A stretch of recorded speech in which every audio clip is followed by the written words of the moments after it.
White guilt. Let's talk about it.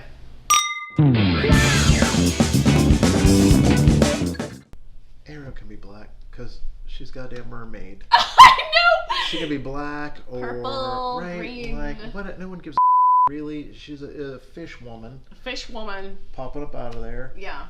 Maybe not even fish woman. We don't know. She just got long hair, and she's a. That's right. She's got the lower half is a fish. Yeah. Really, when it comes down to it, who gives right?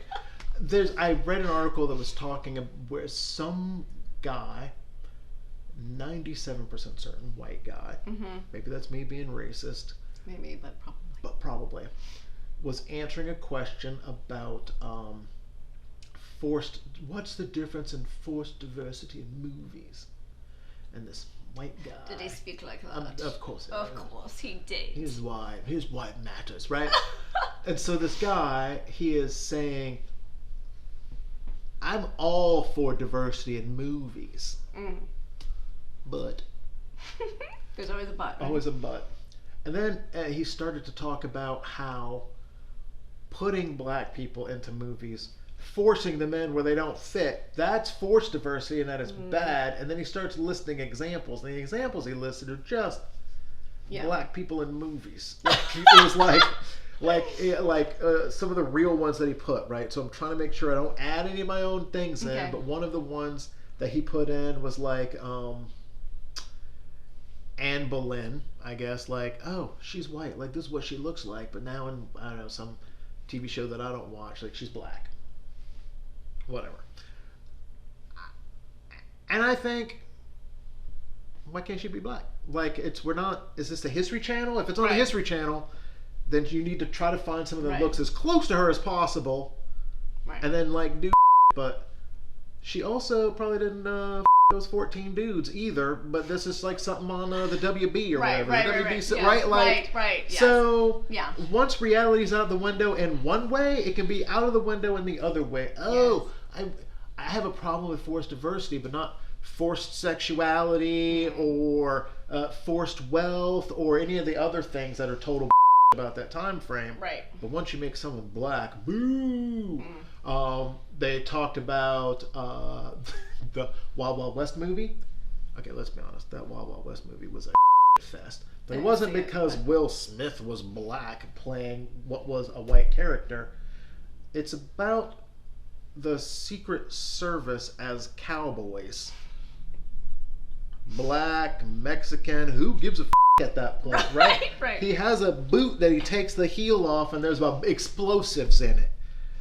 This during the Civil War. Yeah, he just walking around running with explosives in his boot. Right. Very realistic. But Make him black? Yikes. Yes, right. They fought a giant mechanical spider. We're cool. But if he's black with his hat tilted forward a little bit? No. Ooh, No. yikes. That's forced diversity and I don't like it. Right? Like, and so there's this whole thing about black characters, you know, what if there's a black Bond? Well, Bond was traditionally black. Wait, you just said Blonde was traditionally black. Wouldn't that be great? Wouldn't that be great? I know. I wish that the original Bond was black. I just learned recently that that Charlie in the Chocolate Factory, that Charlie was black. Really? Yeah, in the original book, he was black, and that his editors made him change because the whole thing was about like this whole game is rigged apparently, and so if a black kid like actually gets those tickets, because the whole idea was that Willy Wonka wanted this to be even Steven to everyone, but then all the rich white kids bought up all the tickets, and that's how they got all the golden tickets. And this one black kid just happened to get one because he legitimately bought one. And that's how he ends up winning. But the editors are like, oh no! And so they changed him to white. Oh my god, my mind is blown. Holy crap. Yeah, this is insane. Yeah. Anyway, things you learn. Yeah. Wow. That's so interesting. I am so happy though that my son, at least now, it is not fixed, it is not better, but my son is growing up in a world where he sees black children as the main character. Yeah. He sees strong women as the main character, strong black women as the main character. Like, the idea of representation matters is important. And I have a friend who's a white male actor, really talented, but is suffering from the fact that, and you know, even me, like as an actor, a lot of times it'll say, any ethnicity. Yes. And usually if I see that, I'm like, well, I'm probably not going to get it. I'm a white woman. Right. Like, I wouldn't hire me. Yeah. If it doesn't matter. Like right now, I would not hire me. So sometimes I'm like, I'm not going to audition. Yeah. Whatever. But he's struggling with it because he would book all of this stuff. And now he is not, because the pool of actors is much broader. And that's life. And how terrible is that? Yeah. Look, again, you know, when you have privilege, equality seems like an attack. So I absolutely get this idea that he is like, oh God, the odds of me getting things are worse, and that's fucking better for the world. So suck it up, Buttercup, right? Yeah. Like it's. And then they go to this is the argument is like, well, America's mostly white. It's like 30% black, so it should really still be 30% of people in movies are black, and the rest of people are white. Well, first of all, that is still like way. It's even not if that's right, 98% of people in movies are white. I know. You know what? There's one black expendable. Yeah. And that's just a bunch of muscle-bound people who just run around. It is better. Shit. Yeah. Though that's better. That's what I love about the movie Us. No. The second movie that he did. Is that Us? Yeah. Yeah. It's not a great. Wait, what's the first one? Get Out. Get Out. Get Yes, Out. Okay, Us is the second one. Yes. Get Out was great. Us was a little gory for me. God, the was best, awesome. yes. But the best part of that movie was the white expendable family. Yes. I loved that, like, because it was just so like, oh, it's a white family, and they all get. But it was fun. Just murdered. It was great. It was great. Yeah. It was great. It was great, not because they murdered a bunch of white people. That is not what I'm saying. No, but it was. But still, it was like, you don't see that. You don't see that. It was the token white people. Yep. Yeah. That's the key, right? The token white people, which we don't. Yeah. I think getting people to watch more black stuff is key. I had a friend who, I can't remember what movie I asked him about, and God, I wish I could remember the movie, because it was not one that I considered black. It just had a primarily black cast. And I said, ooh! And we're movie people, note this. And I said, hey, you gotta go see whatever the movie was. And he's like, I don't really watch black movies. And I was like, I don't. And I had to think about it, like, is this a black movie? Because I don't think it was. And I wish I could remember what the movie was. We were talking about this earlier. Yeah. Yes, and I can't remember that either. Well, I just saw The Woman King. I do not think of that as a black movie. But it was so from like a feminist point of view, black point of view. But I didn't go to it thinking this is like a black movie. Right. This is a movie about women. I mean, I came from it from a woman perspective, but just like these powerful, insanely strong women that happen to be mostly, I mean, all black, really. There was a few, like 2 white guys or something. I am not going to name names, but one of my co-workers, or at least works in the building, was not going to go see it not because they were black, but because when, I guess in the trailer, they're speaking with their African accents, like from whatever part of Africa they're from, and she says, yeah, I just felt like, what is that, like a Wakanda ripoff? I'm like, you know that Africa's a real place, right? And that they actually talk like that, like they have African accents, and that they vary all around the continent, and everyone that has an African accent's not from Wakanda. I mean, I love my Black Panther. Yeah. But yeah, she's like, yeah, I just felt like, is everything gonna be Wakanda now? Oh. Now it's somebody I'm thinking I gotta like cut off my list. Wow. Like, well, there's someone I can't go to their Christmas party anymore, right? So. Wow. See, yeah. that's so interesting. Anyway, but yeah, The Woman King was amazing. Oh my God! So go see that movie. It's so good. Run, don't walk. It was real good. It was really good. Yeah. Really good. God, I wish I could remember that movie, because we were talking about that, and people I can't are like remember. trying to figure out what trying to figure this out. This was from. This is not a black movie with black 14 years ago. 14 years ago. About 14 years ago, roughly. Mm-hmm. Black movie that I don't think anyone considers a black movie, but right. I guess it had black people in it, so. Well, it's the same with like chick flick. Yes. Yeah. Because it has women in it, it's a chick flick. Is there some romance in it? Blech.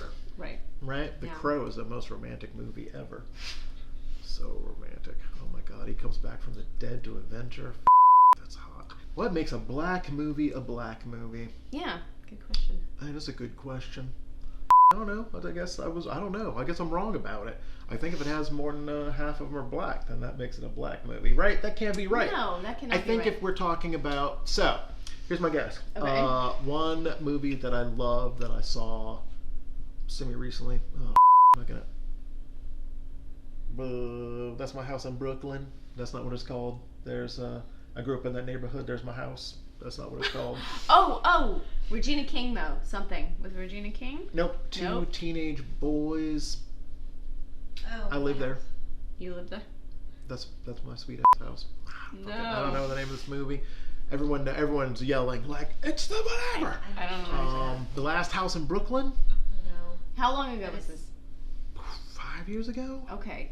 I know what you're talking about. Anyway, Yeah. two black guys. I guess that trying to make sure there's no spoilers in this movie. And one of them grew up in this house that has now been gentrified.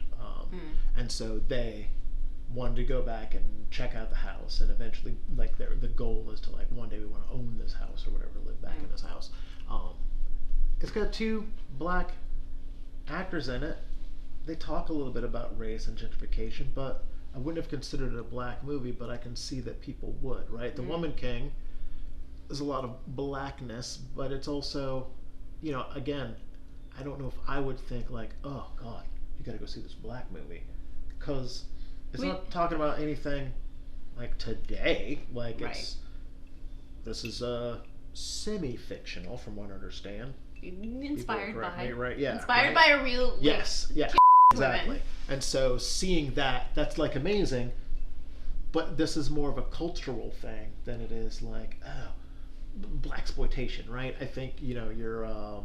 But like, what makes a black? When people say a black movie or a black show, like what do they mean by that? I think that they mean that the audience is meant to be black, and I think there are some movies that used to be. I mean, there probably still are some, right? That were written intentionally, like much like Black History Month, right?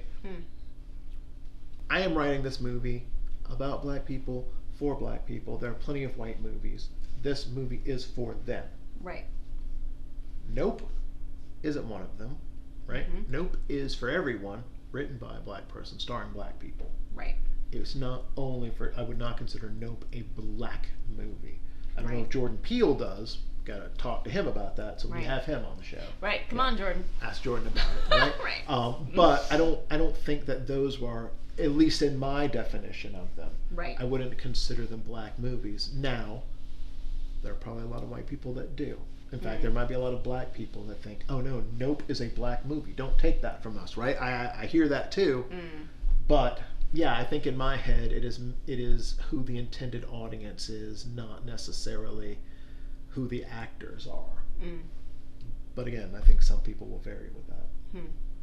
So do you think like the crazy Tyler Perry, like the Medea series, is that like black movies? I think so, and I'm not a Medea person, so I think there's movies that, at least from my point of view, and again, we're only talking about little old me, but I think you're talking about movies that were, I would think, good ones and shitty ones, right? So you got your Norbit with that Eddie Murphy movie, right? Right. I don't think any of the writers were like, ha, black people are gonna love this, right? I don't think that was the intended audience. Right. I think the Medea movies were meant for black people, right? There's black situations and things that were meant to be funny to a group of people that lived them, not necessarily funny for someone from Canada, right? And so this idea wasn't that, oh man, universally everyone's going to love Medea. That was never the intent. And so I think for me, I would consider them that a black movie. Beverly Hills Cop. Oh my God. Black lead. I would not call it a black movie. No, just. In fact, there's only 2 other black people in it, as far as I could tell, right? So not. But then you got Django, full of black people. Also, I don't think it's a black movie. Yeah. maybe it's because Quentin Tarantino wrote it, right? You know, but Right. yeah, I don't think this was one of those things that like, oh boy, black people are gonna love this. This is only for them. Right. Nobody else. Django was for everybody. Right. In fact, Django might have been more for white people, maybe, now that I think about it. Mm. But yeah, so yeah, I think it's got to be about intended. I've talked myself into believing my own hype. It's about the audience. It's about the audience. Okay. Yeah. Okay.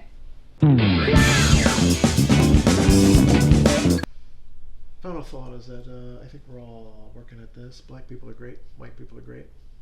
Not all white people are great. Also, not all black people are great, but most of us.